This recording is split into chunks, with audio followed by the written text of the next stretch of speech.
What's going on, people? We are Tottenham TV back here for another Tottenham update. And yes, you guessed it. We're going to start off talking about Thomas Frank, as Natalie Sawyer, who actually said, she said at the back end of last season, literally after the final day of the season, that she's received a text of Thomas Frank, and he said, can't wait to be back next season. We keep going with a B emoji. So she took that as that he's confirmed that he's going to be staying at Brentford next season.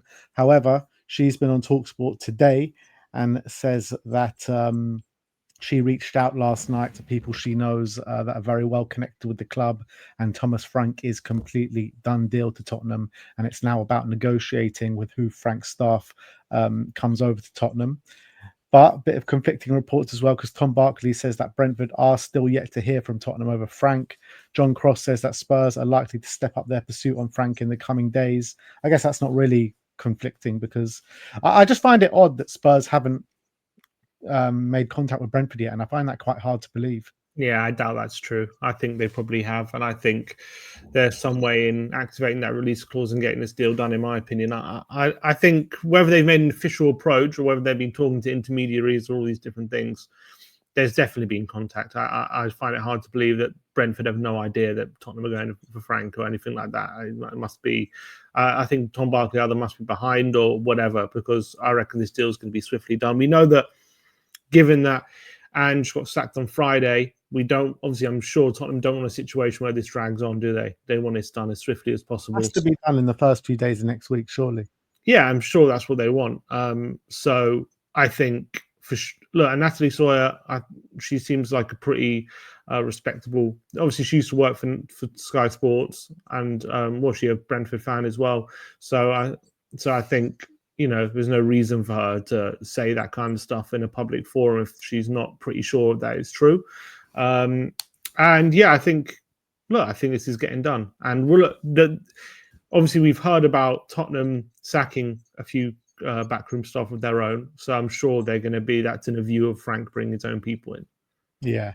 And you know what? I tell you the truth, like the more and more I read and watch interviews and tactic videos on YouTube regarding Thomas Frank, the more I'm really starting to buy into it. I mean, I was bought into him already, but like it's just getting more and more now. It really is. Yeah, and look, he's a good manager. He's a really good manager, and he's done phenomenal at Brentford. And once it all gets settled and all said and done, and once he's, you know, had his first few words to the Spurs fans, I'm sure everyone's going to be on board, to be honest. I don't think anyone's going to be negative about it once he gets announced and once he's spoken, you know, and once it's official. Yeah. Obviously, this lull period, still don't know, you know, still he's not done yet. It's still, people like, still, you know, he's a mid-table manager, all these different things getting thrown at him. But I think once we go forward next season, look, this is a guy, as much as I love Ange, and I did want him to stay, he's a guy you can get behind 100%. You see him, how he talks to his team. He's a very good manager. He's a very tactically flexible manager. These are all good things, and he deserves a top job. I've never wanted to sit here and say he doesn't deserve this step up, because I think the job he's done at Brentford, he does deserve an opportunity at a club like Tottenham, where he's going to have a lot more resources and all these kind of things. But those doubts that I was talking about, they're still there, and unfortunately, it's just a case of we haven't seen it at a big club. That's basically it. And he's never had European football, all these kind of things. And those are things until he's had it, you can't really say anything until we've seen it, I guess. Yeah. And that's why I hate the kind of stick to beat him with saying, oh, he's only finished mid-table. I mean, but he's only managed Brentford. What do you expect? Like, finishing mid-table for them is an absolutely brilliant job that he's done to get them consistently finishing there. So I think instead of using that as a stick to beat him, it should be a stick to kind of show you how well he's done. I agree with you. I completely agree. And I think people belittling his job at Brentford are wrong. I think he's done. I said it before. I think I said it during the season.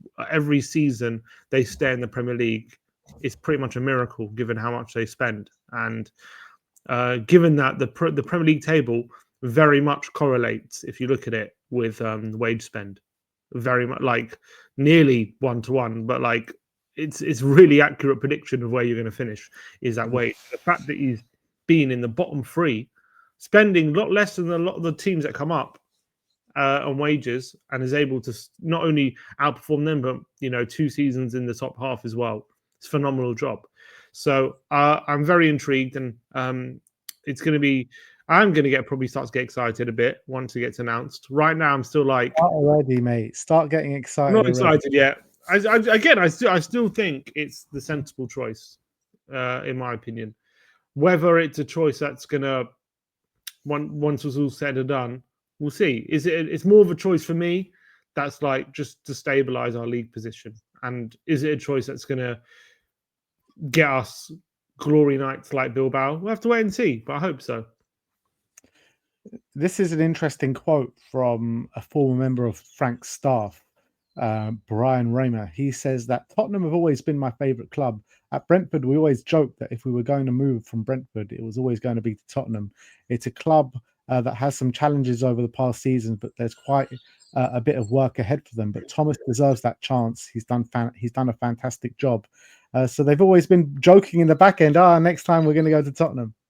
Yeah, maybe that kind of sowed the seed in his head about maybe this is the time to say yes, because I've heard rumors that he rejected Man United previously. I've heard reports of that. So maybe when this opportunity came around, he's like, okay, maybe that seed in his head about, because it's constantly been banded by this former coach, that maybe it is the time to say yes. And I do wonder, he sees the stability in terms of we have a certain way of operating as a club.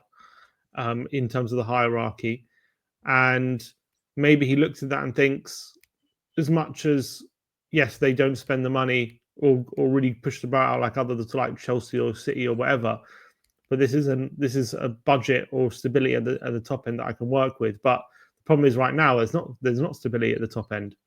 So I do wonder how that affects things, but because that's been a big part of his success, is that relationship with the hierarchy and everyone being on the same page. So right now, there's rumors of instability in the hierarchy. So whether that changes anything, we'll have to wait and see. But look, it looks like it's all set. It's all done deal now. Yeah. Next up, we're going to talk about a done deal, which is Ben Davies. We've exercised the option to extend his contract for a further year. So obviously, I've been saying this has been done for ages, and in my opinion, from what I have heard, it's been done for months. But it has just only been officially announced. I also said to you that a few weeks ago or a week ago that he's on the way to AC Milan and Tomori's on his way here. But I have heard now that since the manager change, since Ange Postecoglou is gone, everything on that regard is on hold. And on top of that, I've heard that Brentford did try and bring in Ben Davies last summer, but wages were a stumbling block. So that could be quite interesting. Yeah, I think if Ange would have stayed, I think he would have been on his way out. I don't think Ange would wanted to keep him on. We know that he's done all right in some parts, but by and large, especially this season when he stepped in, especially in the second half of the season, he really, really struggled. And given as well how Ange plays with a lot of risk and having sometimes only 2 players back, Davies just wasn't able to handle that. And some players can, like Van der Ven, but Davies wasn't able to. So I do think there's a good chance that Andrew wanted to move him on. But I also kind of think Davies is the kind of character that Thomas Frank would like. And in a way, maybe we'll use it as an excuse to keep him on. Look, I think Davies is a competent player. I think in the Ange system, I think he's not the right fit. But for Brentford, it might be different, especially for playing in a back three. Like it could be a different, he could have different skills. For Frank, sorry, he could play in a back three. So I think all of a sudden he has a bit more use, depending where he's going to use him. I wouldn't want to see him at left back. Again, look, if it was up to me, I'll probably just move him on and try and get a better player there. But maybe we're looking at thinking there's still some use for him, because I think he's the kind of character Frank might like around the dressing room. Yeah. Look, I don't mind it for one more year, keeping Ben Davies around. Good voice in the dressing room, experienced head. and will fit the football or the way that Thomas Frank likes to play. And he's a player that Thomas Frank has tried to sign in the past. So I've got no problem with him staying for another year. It's not like he's going to be starting every week. He's just going to be used as a squad rotation, a squad option. We've got plenty of other defenders that are above him in the pecking order. So it's for me, it's just like, look, let Ben Davies decide what he wants to do. If he wants to leave, then fair enough, he can leave. If he wants to stay, it's literally just one more season. He's not going to get another contract after this, so let it be. Yeah, I would just prefer to sell if it was up to me. And talk about centre backs, Fabrice Hawkins says that Tottenham have inquired about Roma defender Evan Ndicka, who's valued at 40 million euros. He'll take time to reflect on offers and projects presented. It's also rumoured that Manchester United are interested in Evan Ndicka as well. I mean, he's a player that I've always liked. I haven't seen much of him at Roma, so I'm not sure what he's been doing at Roma, but in his past, Leverkusen and who was that before that, I think, he was one of the up-and-coming defenders in Europe. Yeah, we were heavily, as you said, we were heavily linked with him in previous years. I think when he was on a free, but he ended up, I think, when Jose was at Roma, he ended up going there. This is my point. Is this a realistic signing if we're keeping Davies? You know what I mean? How do we fit both in? Unless Davies is seen as a fullback, and I don't really want that either. So I don't know. I like Ndicka. I liked him before he went to Roma. I think he's been pretty good at Roma, especially recently since Ranieri's come in. I think he's pretty decent on the ball. He's fast. He's strong. I think he would be a really good addition in terms of a player who can, play back up to Van de Ven. But again, if Davies is staying, I think that's, I don't know. I don't know if it's I don't know whether there's rumor in the squad. Well, let's say, for example, in a back three, our starting back three right now, as of now, is Romero, Van de Ven, and Danso, you would say. We've got Dragoshin and Davies there as well. So you'd probably want a backup for all three, wouldn't you? Rotation options for all three. Yeah. Ndicka would play more on the left, I guess. Yeah. But again, you have 6 centre backs. You also potentially have Phillips and Visco. You have to see what we're doing with them. But for me, and also Romero's rumored to be leaving. Romero could easily leave this summer as well. Agreed. And then if that's the case, then we do need 100% need another one. I don't know. Look, I want Ndicka. I like him.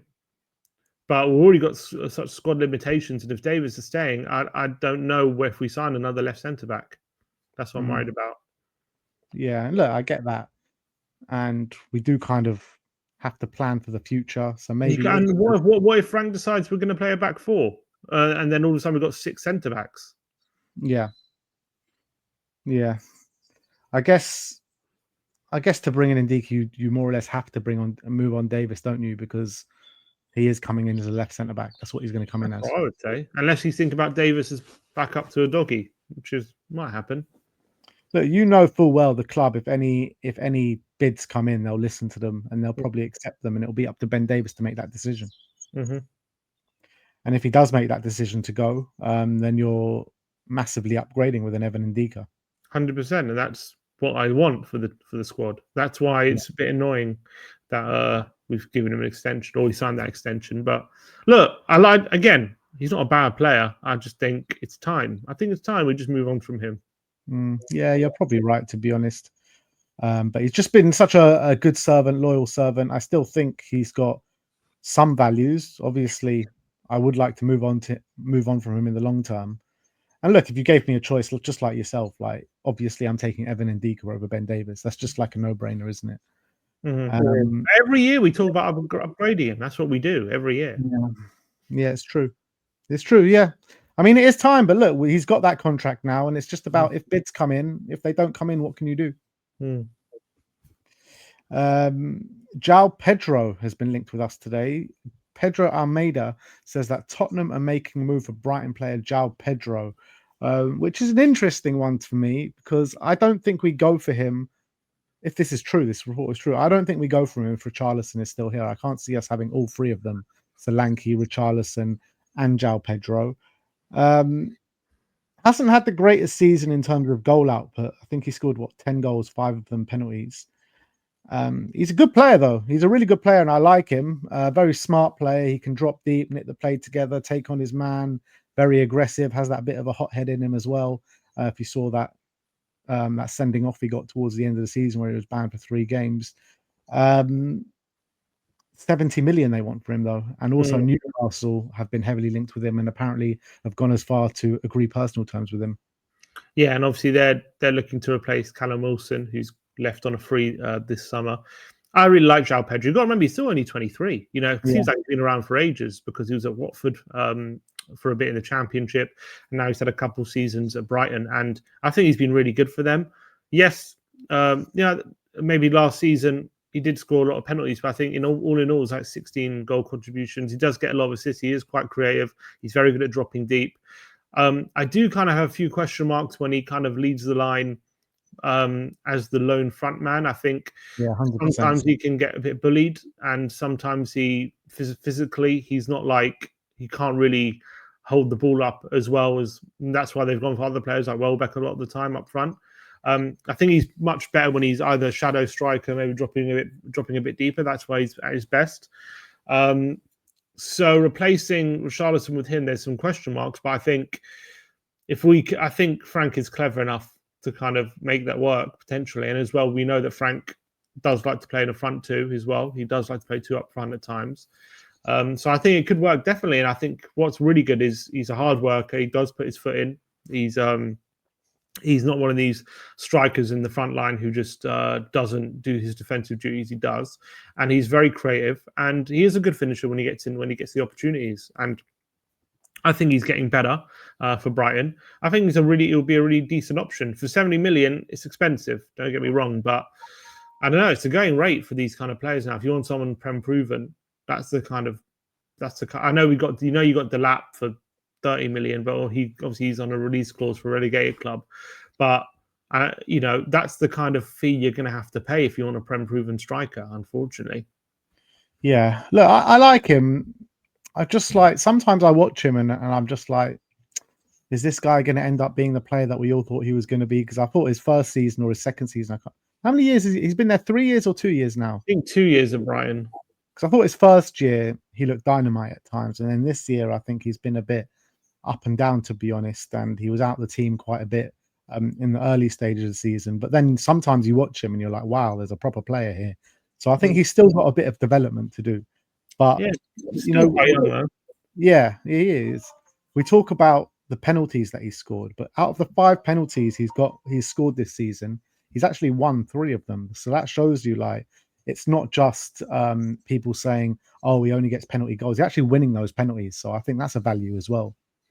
Yeah, he just needs to maybe sometimes he can let games pass him by when it comes to getting into goal scoring positions. But I think he's good at taking people on. He's a good dribbler. And I like him. I do like him a lot. I think he's done really well at Brentford. I think 70 million is probably a bit overpriced. I mean, in all honesty. I think he's like a 50 million pound player, I would say. Yeah, I agree with that. But as you've said before, in the Premier League, if you're buying off other Premier League teams, there's no reason for them to give you a good deal, essentially, because they're not all desperate for money like maybe they were. Although with Brighton, they do sell if the price is right. They've shown that before. But again, the deals before, what, Cucurella was 65 million, Caicedo was 100 million. They did give Liverpool for some reason a good deal of McAllister. He was only 40 or 35. So yeah, maybe we could do a deal of more of that sort. But 70 million, yeah, it's an expensive deal, but one I'd be interested in. Yeah. I mean, if I offered you 70 million for Joao Pedro right here, right now, and then that's our kind of attacking target to come in from now to the end of the window, I'm talking about striker target, would you say, yeah, let's do it?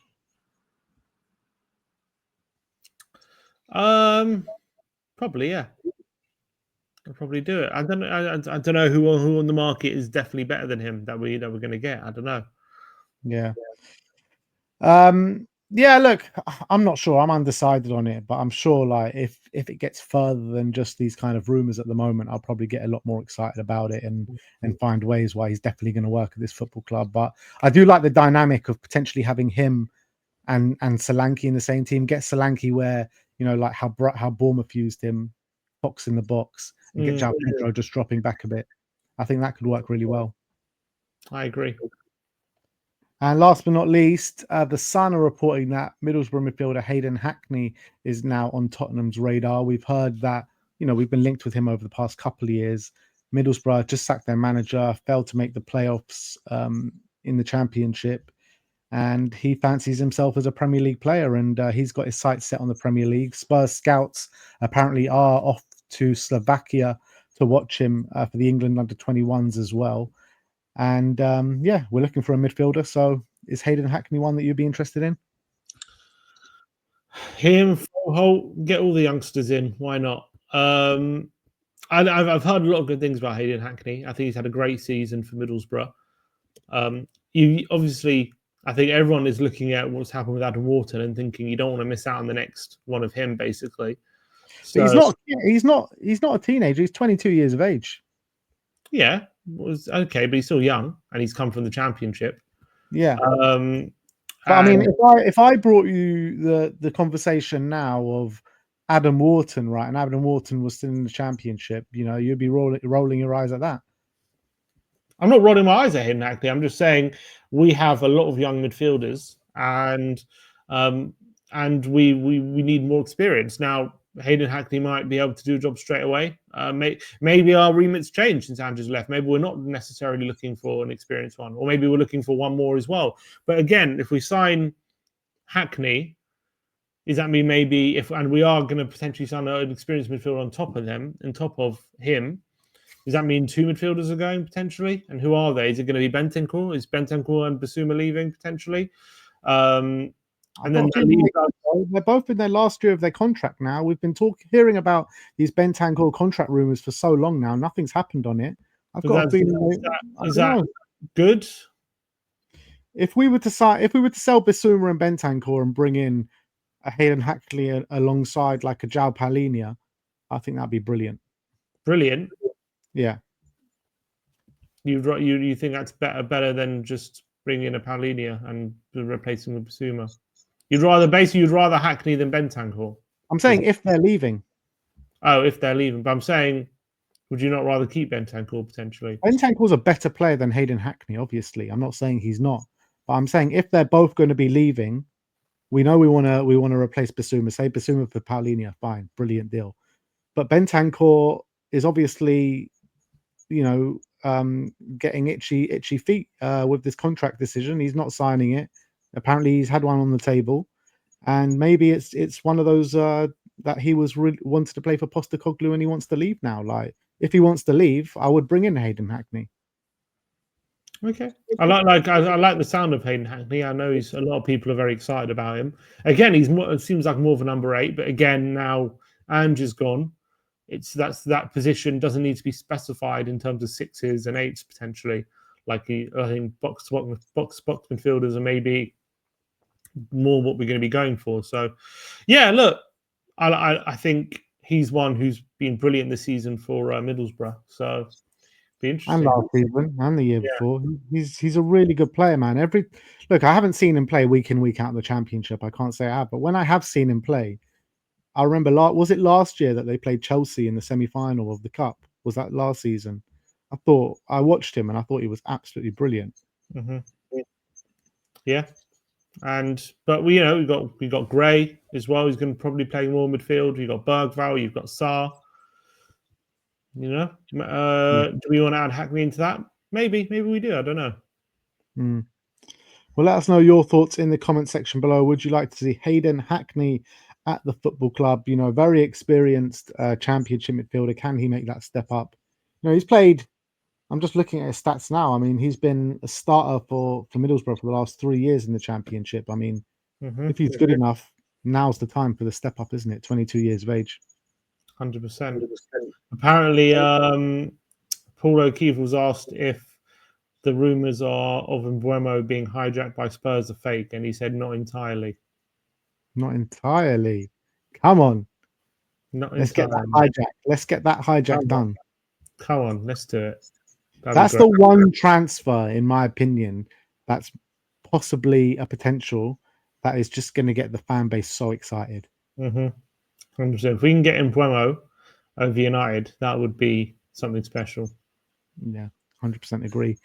But look, we'll look to go live a bit later on. So if you're around 10:30, 11 o'clock, we'll be going live around that time. But thank you very much for joining us today. Like, subscribe, and comment. And as always, come on, you Spurs.